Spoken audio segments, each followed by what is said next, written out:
In continuation of the lecture, जैसे मैंने आपको पहले लेक्चर में पढ़ाया था डिसइंफेक्शन पार्ट 1, अब मैं उसी को कंटिन्यू करूंगी, disinfection part 2। This time I will explain to you disinfectant क्या होता है। What is a disinfectant? DANT। Disinfectant एक केमिकल होता है जिसकी हेल्प से हम डिसइंफेक्शन करते हैं। डिसइंफेक्शन करने के लिए आप करते कैसे हैं डिसइंफेक्शन? हम कैसे किल करते हैं सरफेस ऑर्गेनिजम्स को? हम एक केमिकल का इस्तेमाल करते हैं जिस केमिकल को बोलते हैं डिसइंफेक्टेंट।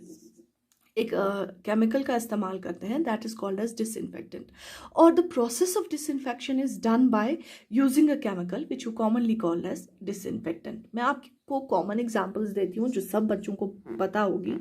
आप यूज करते हैं Harpic. Harpic is a disinfectant. आप घरों में यूज करते हैं लाइजॉल।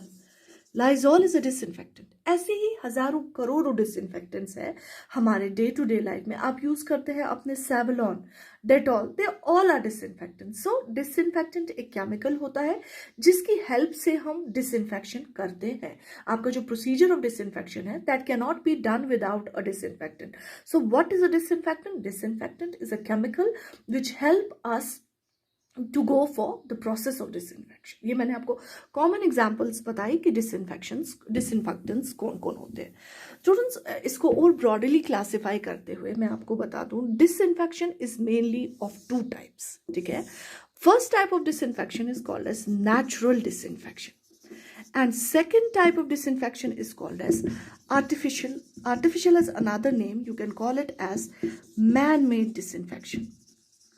सो स्टूडेंट्स, हमारे पास जब हम क्लासिफाई करते हैं डिसइंफेक्शन को, हमारे पास 2 किस्म का डिसइंफेक्शन होता है। One is called as natural disinfection and another is called as artificial और मैन मेड डिसइंफेक्शन। पहले हम नेचुरल डिसइंफेक्शन की बात करेंगे। नेचुरल का मतलब होता है जो खुद होती है, जिसमें इंसान का कोई भी इंटरफेरेंस नहीं है, which occurs at its own without the interference of the human beings. सबसे पहला टाइप जो है नेचुरल डिसइंफेक्शन का, दैट इज एयर। हवा जो होती है स्टूडेंट्स, ये एक नेचुरल डिसइंफेक्टेंट है। कैसे ये बैक्टीरिया को किल करती है? ये चीजों को ड्राई करती है। ठीक है, इट कॉजेज ड्राइनेस। ये चीज़ों में से मॉइस्चर को एब्जॉर्ब कर लेती है। जब हवा चीज़ों में से मॉइस्चर को एब्जॉर्ब कर लेती है, चीज़ें ड्राई हो जाती है। और आपको भी पता होता है कि जिंदा रहने के लिए moisture is very important for bacterial growth. Moisture is very important. जब भी कोई चीज़ खुश्क हो जाती है, बैक्टीरिया फिर उसमें ग्रो नहीं कर पाता है। आपने देखा होगा स्टूडेंट्स कि जब आप विंटर्स में अपने कंबल निकालते हो, अपने जैकेट स्वेटर्स निकालते हो, उनमें से एक हल्की हल्की सी स्मेल आ रही होती है। फिर जनरली घरों में हमारे पास ट्रेडिशन होता है, हम बोलते थे तापस तापस सुचुगसान इरेडिकेट, द स्मेल खत्म हो जाती है उसमें से। वो क्यों होता है? क्योंकि जो हवा होती है बाहर, वो ड्राइनेस क्रिएट करती है, वो चीज़ों में से मॉइस्चर को एब्जॉर्ब कर लेती है। जब एब्जॉर्ब करती है, बैक्टीरिया खुद ब खुद ही ड्राई हो जाता है, खुद ब खुद ही वो मर जाता है। इसीलिए air is called as a natural disinfectant. Air हम कहीं से खरीदते तो नहीं है, एयर हम आर्टिफिशियली तो नहीं बनाते हैं। एयर एक नेचुरल चीज है और एयर नेचुरली डिसइंफेक्शन करता है। सेकेंड इंपॉर्टेंट थिंग होती है that is called as sunlight. Sunlight जो होती है students, it is a very good disinfectant. It causes killing of bacteria, क्योंकि इसके अंदर एक चीज होती है जिसे हम बोलते हैं यूवी रेडिएशंस। यूवी रेडिएशंस जो होती है वो म्यूटेशन क्रिएट करती है, that causes mutation in the DNA. मगर इसमें प्रॉब्लम क्या है स्टूडेंट्स? इसका पेनिट्रेशन पावर जो है, पेनिट्रेशन पावर जो है that is extremely very slow. इसका जो पेनिट्रेशन पावर है वो कमजोर है। आपको 15-20 दिन तक धूप लगानी है, तब जाके बैक्टीरिया किल हो जाएगा। मगर it has a natural power of disinfecting the organism. So तो नेचुरल डिसइंफेक्शन जो होती है students is caused by 2 types of natural elements, one is air and another is sunlight.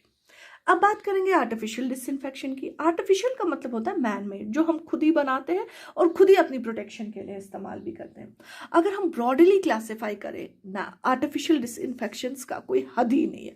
हमारे पास हजारों करोड़ों डिसइंफेक्टेंट्स हैं जिन्हें हम अपने डे टू डे लाइफ में यूज करते हैं for the process of disinfection. मैं कुछ कॉमन एग्जाम्पल्स आपको बताऊंगी। सबसे कॉमन जो आप डे टू डे लाइफ में यूज करते हो, that is alcohol. Alcohol is an excellent artificial disinfectant. और आप देखते होंगे आपके हैंड सैनिटाइजर्स, आपके रूम फ्रेशनर्स, हर जगह आप देखोगे अल्कोहल होता है. Why is alcohol being used? Because it is a very good disinfectant and it kills the bacteria. At least अगर किल नहीं कर पाएगा, बैक्टीरियल ग्रोथ को स्टॉप कर पाएगा. Second important thing are aldehydes. Aldehydes भी बहुत इंपॉर्टेंट होते हैं students. They also are the artificial disinfectants. Another importance are dyes. हमारे पास बहुत सारे ऐसे एनालीन्स डाइज होते हैं. मैं कुछ एग्जांपल आपको बताऊंगी. एनालीन डाइज है हमारे पास, who act as the disinfectants. We have acridine dyes, वो भी हमारे पास होते हैं जो आपको डिसइंफेक्शन में हेल्प करते हैं. इसके अलावा हमारे पास, इनके अलावा हमारे पास होते हैं हैलोजेंस.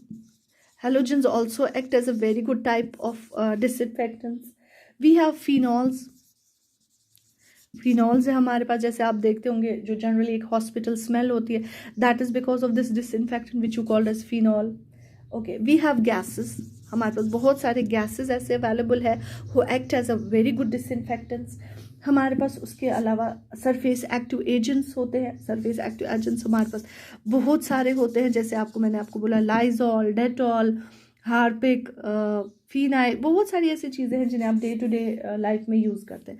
मेटालिक सॉल्ट्स होते हैं हमारे पास.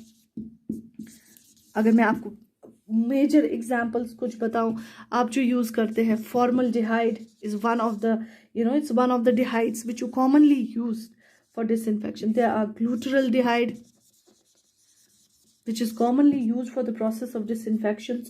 हमारे पास आयोडीन है जिसे आप यूज़ करते हैं जब आप अपनी ड्रेसिंग वगैरह करते हैं. Iodine is a disinfectant. आपके पास क्लोरीन है, जो आपने पानी में देखा होगा. कभी कभी समर्स में हमारा पानी सफ़ेद होता है, तो फिर जनरली घरों में बताया जाता है कि आज chlorine throw it. Why? Because chlorine is a disinfectant. We have carbolic acids. Phenol की फैमिली में जो आते हैं कार्बोलिक एसिड, वो यूज़ होते हैं हमारे गैसेस में. अगर आप देखेंगे हमारे पास है ethylene oxide. Ethylene oxide is a very common gas जिसे यूज़ किया जाता है डे टू डे लाइफ में. मेडिकल फील्ड में तो ज़्यादा ही यूज़ होता है इथिलीन. जितने भी आपके वो कल्चर प्लेट्स बंद होते हैं, आपने देखा होगा ऊपर लिखा होता है ईओ स्टेरिलाइज. ईओ स्टेरिलाइज का मतलब होता है इसको इथिलीन ऑक्साइड से स्टेरिलाइज किया गया. I hope students it's clear. एक छोटी सी और चीज़ है जो आपको समझानी है. डिसइंफेक्टेंट्स जो होते हैं students, they are of two types. Okay, one type is called as bacteriostatic and another is called as bactericidal. आपके जो डिसइंफेक्टेंट्स होते हैं वो दो किस्म के होते हैं, बैक्टीरियोस्टैटिक एंड बैक्टीरियोसिडल. बैक्टीरियोस्टैटिक का मतलब होता है हु स्टॉप्स द ग्रोथ